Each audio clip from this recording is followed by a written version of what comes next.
Hey y'all, welcome back. Today we're checking out the story of Hotel California is weirder than you thought. The story of Hotel California is weird, and it's a story that has a very sad ending. The song began as a demo written by Eagles guitarist Don Felder. Felder would often bring instrumental demos he'd written at home to the recording sessions, so that the other members could help write lyrics and turn these instrumental ideas into fully worked out songs. For each album, he'd bring in 15 or so songs. The little tom hit happened right between his speaking and it just made me laugh. It's a very identifiable tom hit. It's at the very beginning of the song, or when the drums come in. Doom, doom, on the gonna but there. I know the words, I'm just saying. Scatting. So that the other members could help write lyrics and turn these instrumental ideas into fully worked out songs. For each album, he'd bring in 15 or so songs, most of which wouldn't be used, but every now and then there'd be one that might have potential. Don Felder wasn't actually part of the original Eagles lineup, only joining during their third album. This meant that by the time of making Hotel California, they actually had 2 guitarists in the band, and the demos he was bringing along offered a chance for the band to try something musically very different. I wanted to write something. Hang on. Who are the original members? No Joe Walsh? I have to say I've never heard of Bernie Leadon or Randy Meisner. What happened? They quit? They got fired? They may have got fired. He passed away in 2023. He's from Nebraska. He helped form the Eagles in 1971. He usually played bass and sang backing vocals for the Eagles. He wrote, co-wrote, and or sang lead on songs on each of the group's first 5 albums, most notably Take It to the Limit, the band's first million-selling single, and the 3rd song released from One of These Nights. Oh, he suffered from ill health and exhaustion while the band toured frequently over 11 months after they did Hotel California. He was always kind of shy. They wanted me to stand in the middle of the stage to sing Take It to the Limit, but I like to be out of the spotlight. Oh, man. Meisner formally quit the band in 1977, citing exhaustion. Okay. Yeah. I'm glad he got writing credit for Hotel California. He's probably doing all right. Bernie Leadon. The Flying Burrito Brothers? Okay. Leadon was the last original member to join the Eagles. Leadon grew increasingly frustrated by the band's direction away from his beloved country and bluegrass toward album-oriented stadium rock. He famously quit the band in 1975 by pouring a beer over Glenn Frey's head. Glenn Frey? Frey. He later cited a need to get healthy and break the vicious cycle of touring, recording, and heavy D-word use that was rampant within the band. Okay. He was replaced by former James Gang guitarist and singer Joe Walsh. Okay. Now I know who they are. I wanted to write something musically that would fit 2 guitar players that we could play off of each other. And this instrumental demo, which unfortunately has never been released, became known as Mexican reggae. But at this time, there were no lyrics. Mexican reggae. That strangely fits. The chord progression has a Mexican feel to it, but the rhythm of it has a reggae feel to it. Mexican reggae. Well said. Became known as Mexican reggae. But at this time, there were no lyrics. There wasn't even a theme to the song. So Don Henley and Glenn Frey started to think of an idea that could fit with Felder's demo. This was now the mid-70s, and the Eagles were making a conscious effort to try and move away from their earlier country sound, and more towards the rock sound that was the sound of the mid-70s. Bernie didn't like that. The demo as well offered something mysterious, something cinematic, and the idea of California soon became an obvious theme. None of the Eagles were from California, and they all saw themselves as visitors to this epicenter of the musical world. Okay, I'm just realizing they mean Hotel California as California is a hotel. Is that what they're talking about?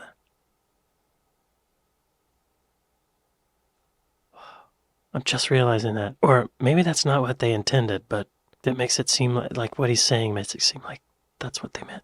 You know? That's kind of brilliant. World. They came up with the idea of a traveller who, tired from driving a long distance in a desert, saw a place for a rest and pulled in for the night, but instead entered into this weird world. Don Henley and Glenn Frey, especially Don, wrote some just brilliant lyrics. Don, as a lyricist, writes these little postcard pictures, and he throws you a picture on a dark desert highway. You can see that. cool wind in my hair. You can feel it. The warm smell of colitas. You can smell it. I don't know what that This smells was how like. the Eagles saw California. They were all visitors there, they all moved there, dreaming to make it as musicians.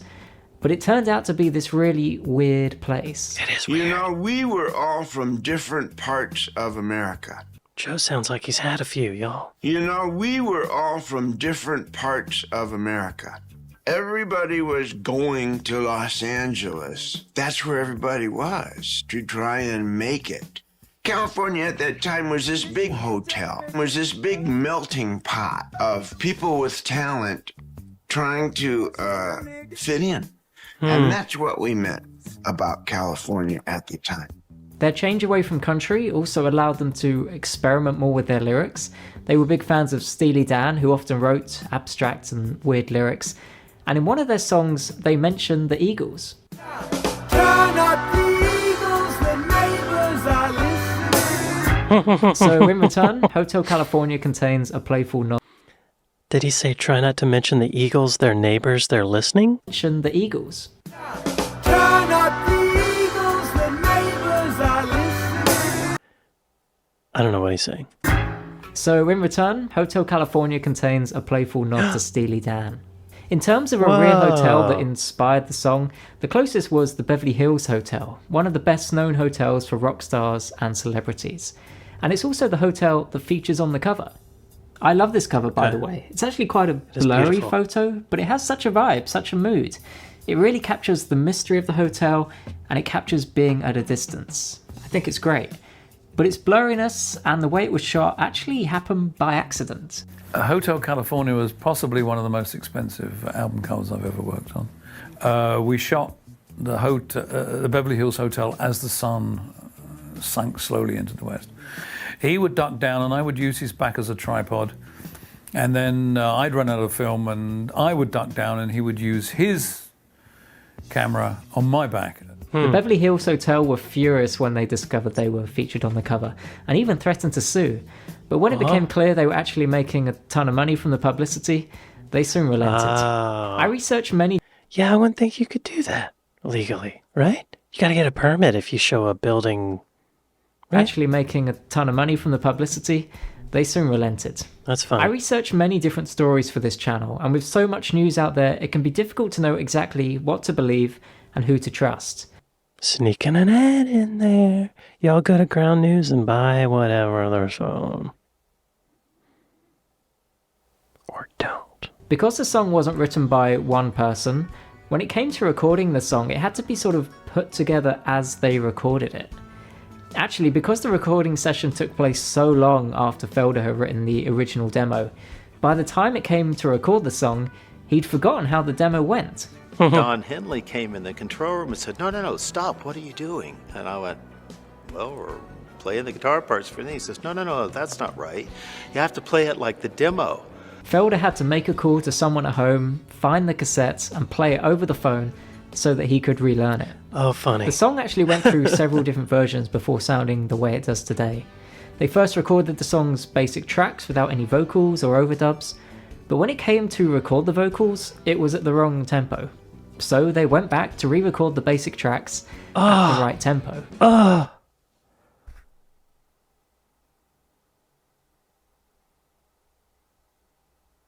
They recorded the whole song at the wrong tempo.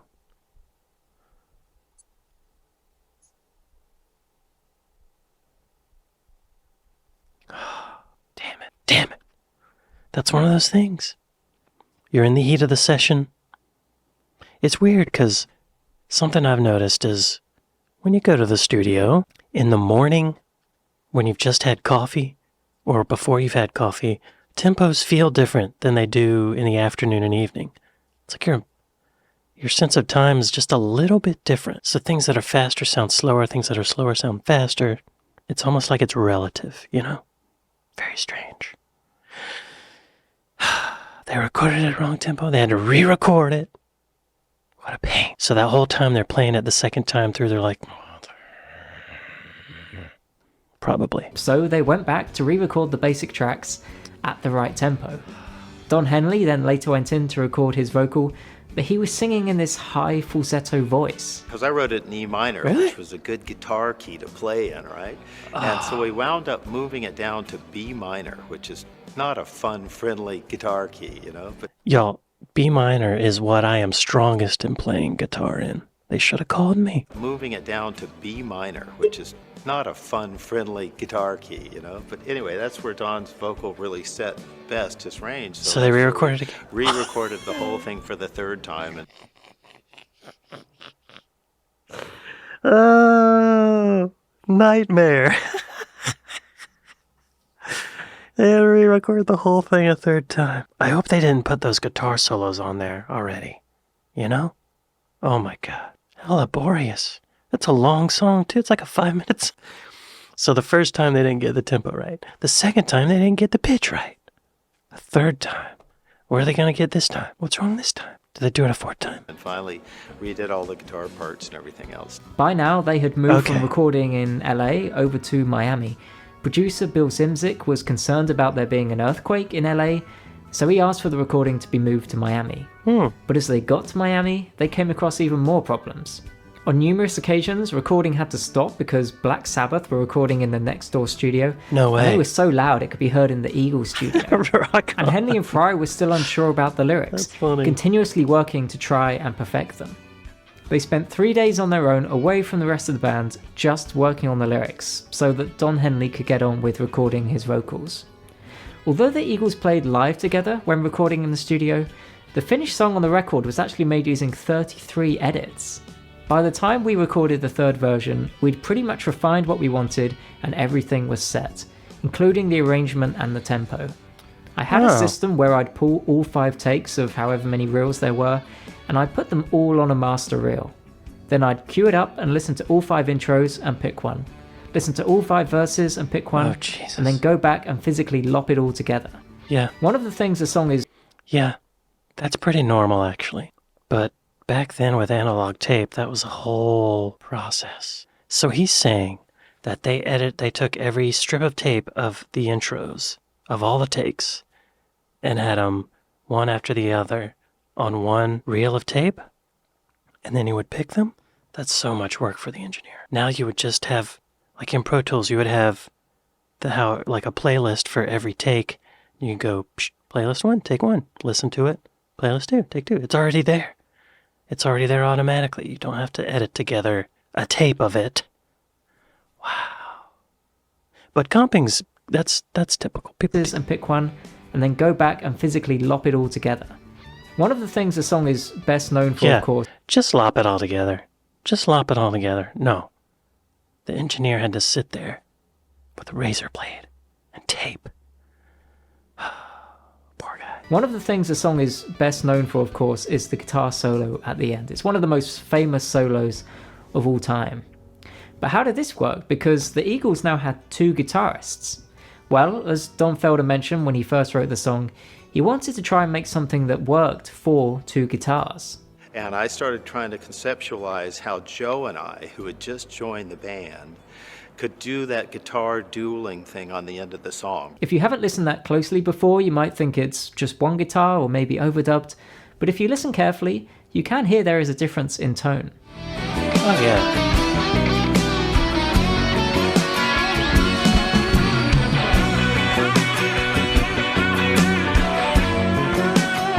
The session of the solo took place over 8 hours, just Felder and Walsh jamming with each other on the solo. When the album Wow, was 8 finally hours of completed, the band sat through a playback with record executives. When the Hotel California cut came by, Don turned around and went, "Yep, that's going to be our single." And I went, "Don, that's the wrong song." The record company said, you got to do an edit, you got to do an edit. And we all said, no, take it or leave it. And so it became the single. The song and the album became instant classics, becoming Eagles' best-selling album and one of the best-selling albums of all time. And it was this perfect moment between the country style they started with and this move towards rock. It is One kind of those moments country, where isn't everything it? comes together and just falls into place. Yeah.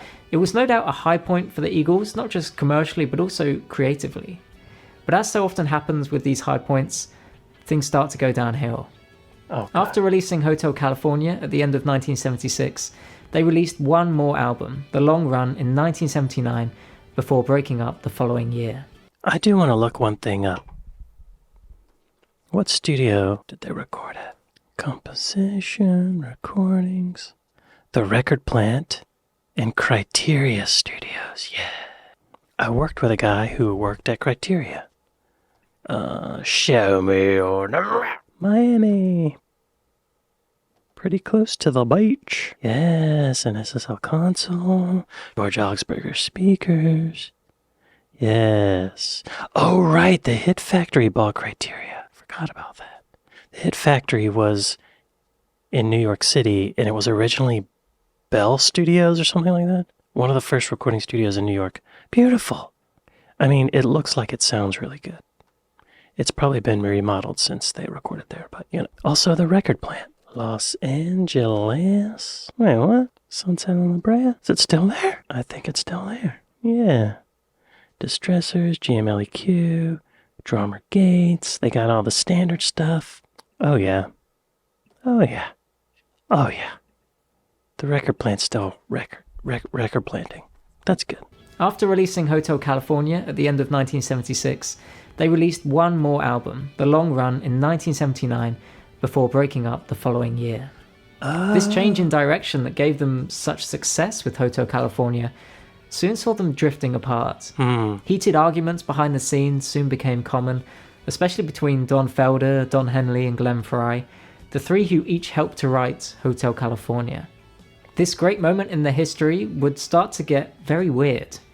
Following the breakup, they each pursued solo careers. Don Henley saw the most success with a string of hits and albums in the 80s. Glenn Frey also did very well. But Don Felder, his success was more modest, and instead he focused more on family life and getting involved with other musical projects rather than building his own solo career. 14 years after breaking up, Eagles reunited for a one-off MTV special, which resulted in the live album Hell Freezes Over. Yeah. A reference to a quote by Don Henley about the possibility of an Eagles reunion ever happening. But at their first live performance in April 1994, Glenn Frey told the audience, "For the record, we never broke up, we just took a 14-year vacation." In reality, there was something very different about this new era of the Eagles. The success of the Hell Freezes Over reunion led them to go out on tour and permanently reunite. But when it came to organising the finances of the group, things had changed. Henley and Frey wanted more money. I'm not going to do it unless Don and I make more money than the other guys. We're the only guys who have done anything career-wise in the last 14 years. As our friend J.D. Souther used to say, time passes, things change. In the original days before the breakup, everything was split 5 ways between the 5 of them in the band. That's fair. So understandably, Don Felder wasn't happy about this new arrangement. So when they decided they were entitled to more money, I said, oh, okay, but let's just try this and see how this works. And if there's still problems with it, we'll renegotiate. The tour went ahead as planned, but when it came to renegotiate, Henley and Frey maintained their belief that they were entitled to a greater share. And I called Felder's representative. And I said, "Hello, Barry, this is Glenn Frey. I'm sorry you happen to represent the only asshole in the band, but let me tell you something. You either sign this agreement before the sun goes down today, or we're replacing Don Felder." Felder was out of the band. He sued the Eagles, but Henley and Frey countersued Felder when he released a book telling the story of what had happened. The case was settled out of court, and Don Felder never rejoined the Eagles. The 3 songwriters of Hotel California, this song about a weird world full of weird people, in a way, that's what they became. That just broke my heart. I miss these guys, but I really miss the friendship and the music. He stood up for himself, though. I'm glad for him. Why do they think they get more money? Y'all, I recently saw a video analyzing Don Henley's vocals on the Eagles tour, and apparently he's lip syncing. So he's not even singing. He gets more money? Why? No. I'm proud of Don Felder. Good work, Don. Stand up for yourself. I'm a Don Felder fan forever now. I didn't realize that they only made one album after Hotel California. That's kind of sad. Man, if they stayed together and went through the 80s together, they could have had so many hits. They were a good band. Wow. I hope Don still gets, he probably gets a nice check for that Hotel California writing, right? I think he's probably doing okay. Yeah. Well, y'all, I'd like to thank my patrons on Patreon. I'd like to thank my Buy Me a Coffee folks. Thank y'all for watching this with me, and I'll see you next time. Later.